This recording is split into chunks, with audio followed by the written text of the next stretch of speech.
Saya ingat ada sebuah partai politik juga sedang kongres pertama. Tadi saya lihat-lihat, apakah lambangnya Gapcraft berubah jadi kancil atau enggak? Ternyata enggak. Masih. Enggak. Saya pikir kan saking kreatifnya ini nanti yang sana berubah jadi, bukan saya ngomong, yang di sini ntar jadi kancil. Boleh dijelasin soal logo PSI yang baru? Ini kata orang-orang ada kelihatannya gajah kecil yang mau ngamuk katanya. Iya.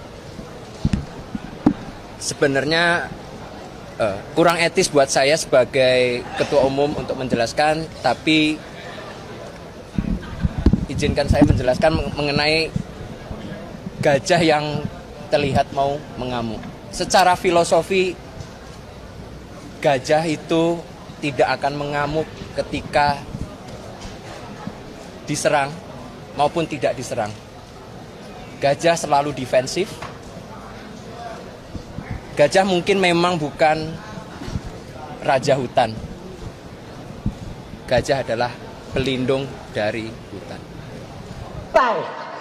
Partai yang gambarnya gajah. Gajah yang artinya gak punya ijazah. Sangat ironis ya. Jadi kita minta equality. Wakil Ketua DPR RI Bapak Sufmi Dasko sindir logo gajah PSI dan sebut kancil. Coba kita lihat. Kongres pertama. Saya ingat ada sebuah partai politik juga sedang kongres pertama. Tadi saya lihat-lihat, apakah lambangnya Gapcraft berubah jadi kancil atau enggak? Ternyata enggak. Masih. Enggak. Saya pikir kan saking kreatifnya ini nanti yang sana berubah jadi, bukan saya ngomong, yang di sini ntar jadi kancil. Atuh nah. Sekelas Wakil Ketua DPR RI Bapak Sufmi Dasko, orang Gerindra, bercandaannya kayak gitu. Itu lebih ke sindir Pak, bukan bercanda. Karena ini dunia politik, dunia pemerintahan. Kata-kata sedikit bisa jadi sindiran. Apalagi membandingkan dengan kancil. Memangnya Partai Gajah itu orang-orang kancil gitu maksudnya atau gimana? Ya Allah Pak. Nggak mau banyak-banyak komentar ya soal Bapak Sufmi Dasko. Izin Pak, ya namanya rakyat ya, wajib kan mengkritik wakil rakyatnya, nggak apa-apa kan Pak? Menurut kalian gimana? Komentar ya.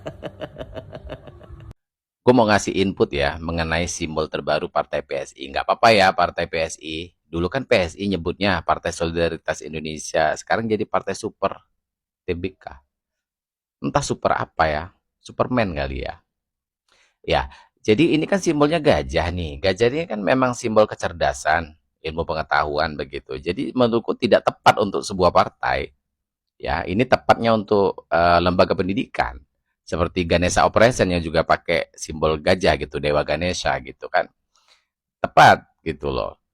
Tapi kalau gajah ini untuk menjadi simbol partai menurutku kurang tepat. Apalagi kan partai PSI ini kan partainya anak muda gitu loh. Anak muda kalau disimbolkan dengan gajah itu kayaknya enggak deh. Gajah ini kan makhluk yang umurnya cukup tua gitu loh. Ya, 60 sampai 70 tahun.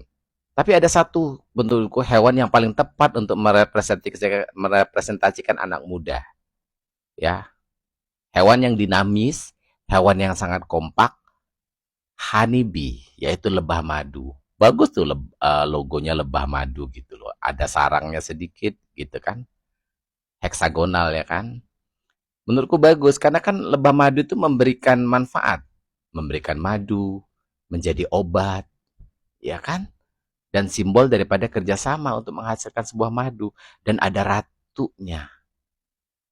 Ya kan? Yang bercokol di situ. Yang merepresentasikan senior daripada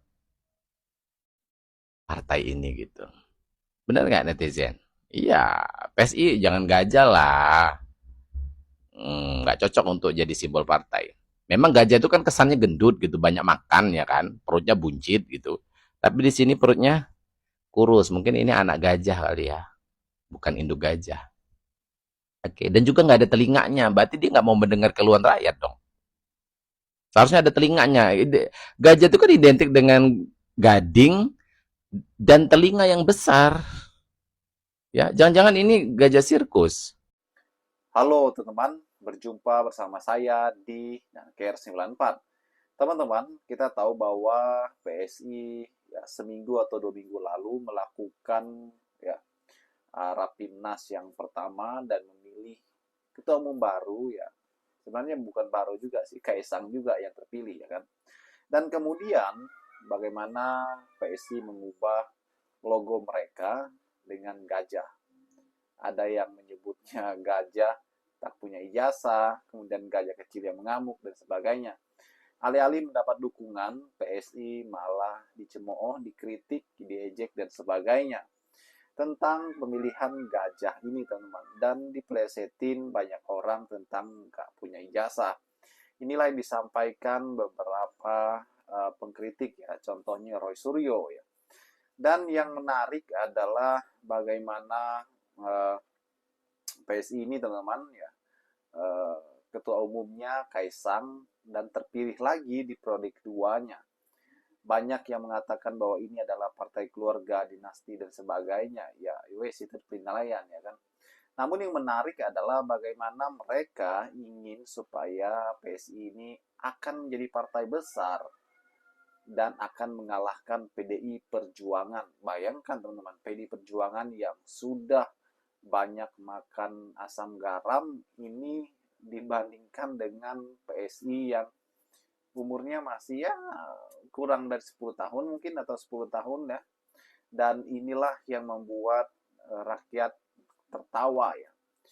Dan kalau kita melihat bagaimana Jokowi yang digadang-gadang masuk ke PSI sampai detik ini pun belum ada tanda-tanda beliau untuk bergabung di PSI.